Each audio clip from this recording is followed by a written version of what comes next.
ನೈಋತ್ಯ ಪದವೀಧರ ಮತ್ತು ಶಿಕ್ಷಕರ ಕ್ಷೇತ್ರದ ನಮ್ಮ ಅಭ್ಯರ್ಥಿಗಳ ಪರವಾಗಿ ಜೆಡಿಎಸ್ ಪಕ್ಷದ ನಮ್ಮ ಭೋಜೇಗೌಡರು ಮತ್ತು ನಮ್ಮ ಭಾರತೀಯ ಜನತಾ ಪಾರ್ಟಿಯಿಂದ ಸ್ಪರ್ಧೆ ಮಾಡಿರ್ತಕ್ಕಂಥ ಧನಂಜಯ ಸರ್ಜಾ ಅವರ ಪರವಾಗಿ ಪ್ರಚಾರಕ್ಕೆ ಬಂದಿದ್ದೇನೆ. ಕೆಲವು ಶಿಕ್ಷಣ ಸಂಸ್ಥೆಗಳು ಕೂಡ ಭೇಟಿಯನ್ನು ನೀಡ್ತಾ ಇದ್ದೇನೆ. ಉಡುಪಿಗೂ ಕೂಡ ನಾನು ಭೇಟಿಯನ್ನು ನೀಡ್ತಾ ಇದ್ದೇನೆ. ವಾತಾವರಣ ನಮ್ಮ ನಿರೀಕ್ಷೆಗೂ ಮೀರಿ ಚೆನ್ನಾಗಿದೆ. ನಮ್ಮೆಲ್ಲ ಪಕ್ಷದ ಮುಖಂಡರು ಹಿರಿಯರು ಸಾಕಷ್ಟು ಶ್ರಮವನ್ನು ಹಾಕ್ತಾ ಇದ್ದಾರೆ. ಇದರ ಪರಿಣಾಮ ಎರಡೂ ಕ್ಷೇತ್ರದಲ್ಲೂ ಕೂಡ ನಮ್ಮ ಅಭ್ಯರ್ಥಿಗಳು ದೊಡ್ಡ ಅಂತರದಲ್ಲಿ ಗೆಲ್ತಾರೆ.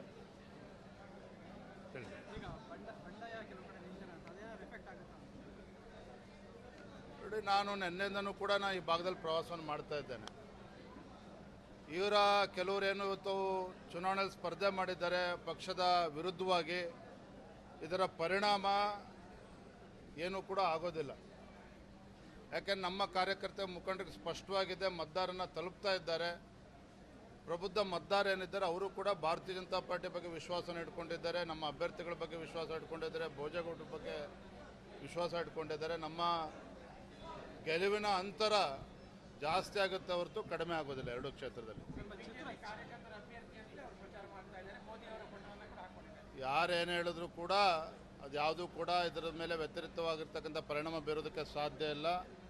ಭೋಜೇಗೌಡರು ದೊಡ್ಡ ಅಂತರದಲ್ಲಿ ಗೆಲ್ತಾರೆ, ಡಾಕ್ಟರ್ ಧನಂಜಯ ಸರ್ಜಾ ಅವರು ದೊಡ್ಡ ಅಂತರದಲ್ಲಿ ಗೆಲ್ತಾರೆ. ಚಿತ್ರದುರ್ಗದಲ್ಲಿ ಮಧು ಬಂಗಾರಪ್ಪ ಒಂದು ಹೇಳಿಕೆ ಕೊಟ್ಟಿದ್ದಾರೆ. ಅಂದರೆ ಚಿತ್ರರಂಗದ ವಿಚಾರಕ್ಕೆ ವಿಜಯರವರು ಬರೋದು ಬೇಡ, ಮತ್ತೆ ಕಟಿಂಗ್ ಮಾಡಿಸ್ಕೊಂಡು ನಮ್ಮ ಕಟಿಂಗ್ ಮಾಡೋರು ಫ್ರೀ ಇಲ್ಲ, ಅವ್ರು ಬಂದು ಕಟಿಂಗ್ ಮಾಡ್ತಾರೆ ಅಂತ ಹೇಳಿದ್ದಾರೆ. ನೋಡ್ರಿ, ನಾನು ಹೇಳಿರ್ತಕ್ಕಂಥ ಹಿನ್ನೆಲೆ ಉದ್ದೇಶ ಇದು ನನ್ನ ಮಾತುಗಳಲ್ಲ. ಜನ ಪ್ರಶ್ನೆ ಮಾಡ್ತಾ ಇದ್ದಾರೆ, ಅವರು ಉತ್ತರ ಕೊಡ್ಕೊಳ್ಳಿ. ಇದು ಶಿಕ್ಷಣ ಕ್ಷೇತ್ರ ಯಾವ ಹಾದಿಯಲ್ಲಿ ಸಾಗ್ತಾ ಇದೆ, ಯಾವ ರೀತಿ ಕಲುಷಿತಗೊಳ್ತಾ ಇದೆ. ಶಿಕ್ಷಕರು ಕೂಡ ಪರದಾಡ್ತಾ ಇದ್ದಾರೆ, ಮಕ್ಕಳು ಕೂಡ ಪರದಾಡ್ತಾ ಇದ್ದಾರೆ, ಪೋಷಕರು ಕೂಡ. ನಡಿ ಈಗ ಶುರು ಮಾಡೋಣ. ಕೇಸರಿಯಿಂದ ಮನೋಲ್ಲಾಸ ಮನಸ್ಸು ಮತ್ತೇರಿ ಕುಣಿದಾಡಿದೆ ನೋಡು, ಮನಸ್ಸು ಮತ್ತೇರಿ ಕುಣಿದಾಡಿದೆ ನೋಡು. ಕ್ಷಣ ಕ್ಷಣವೂ ಆಚರಿಸಿ ಕೇಸರಿ ಹಬ್ಬ. ವಿಮಲ್ ಬಾಯಲ್ಲಿ ಹೇಳಿ ಕೇಸರಿ ಕೂಡ ಪರದಾಡ್ತಾ ಇದ್ದಾರೆ. ಆ ಸಮಸ್ಯೆಗಳನ್ನು ಬಗೆಹರಿಸಲಿ ಅಂತೇಳಿ ಪೋಷಕರ ಅಪೇಕ್ಷೆ ಇದೆ, ಶಿಕ್ಷಕರ ಅಪೇಕ್ಷೆ ಇದೆ. ಅದ್ರ ಕಡೆ ಹೆಚ್ಚು ಗಮನ ಕೊಟ್ಟರೆ ಒಳಿತು. ಆ ದೃಷ್ಟಿ ಹಿಡ್ಕೊಂಡು ನಾನು ಹೇಳಿರ್ತಕ್ಕಂಥದ್ದು. ಧನ್ಯವಾದ. Thank you.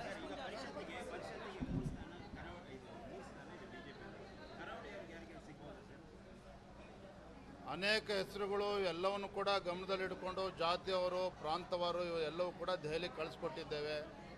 ದೆಹಲಿಯ ವರಿಷ್ಠರು ಅಂತಿಮವಾಗಿ ತೀರ್ಮಾನವನ್ನು ಮಾಡ್ತಾರೆ. ಪ್ರತಿಭಟನೆ ಮಾಡಿದ್ದಕ್ಕೆ ಮತ್ತು ಸ್ಟೇಷನ್ನಲ್ಲಿ ಹೋಗಿ ಅಧಿಕಾರಿಗಳಿಗೆ ಬೈದಿದ್ದಕ್ಕೆ ನೀವೇನು ರಿಯಾಕ್ಷನ್ ಕೊಡ್ತೀರಿ? ಮೊನ್ನೆ ಕೊಟ್ಟಿದ್ದೀರಿ. ನಾ ಈಗಾಗಲೇ ಹೇಳಿದ್ದೇನೆ, ವಿನಾಕಾರಣ ನಮ್ಮ ಕಾರ್ಯಕರ್ತರೆಲ್ಲ FIR ಅಲ್ಲಿ ಸೇರಿಸ್ಕೊಂಡು ಈ ರಾಜಕೀಯ ತೀಟೆ ತೀರಿಸ್ಕೊಳ್ತಕ್ಕಂಥ ಕೆಲಸ ಕೆಲವು ಕಾಂಗ್ರೆಸ್ ಮುಖಂಡರು ಏನು ದುರ್ಬಳಕೆ ಮಾಡ್ಕೊಳ್ತಾ ಇದ್ದಾರೆ ಪೊಲೀಸ್ ಇಲಾಖೆಯನ್ನು. ಅದು ನಾವು ಖಂಡಿಸ್ತೇವೆ. ಹಾಗಾಗಿ ಮೊನ್ನೆನೂ ಕೂಡ ಇವತ್ತೇನು ನಮ್ಮ ಅಲ್ಲಿನ ಯುವ ಮೋರ್ಚಾ ಅಧ್ಯಕ್ಷನ ಹೆಸರನ್ನು ಕೂಡ ಬಳಸ್ಕೊಂಡು ದುರುದ್ದೇಶ ಹಿಡ್ಕೊಂಡು ಅವನ ಹೆಸರನ್ನು ಕೂಡ ಏನು FIR ಸೇರಿಸಿದ್ದಾರೆ. ಇದು ಖಂಡನೀಯ. ಇದು ನಾವು ಹೋರಾಟವನ್ನು ಮಾಡ್ತೇವೆ. ಧನ್ಯವಾದ. Thank you.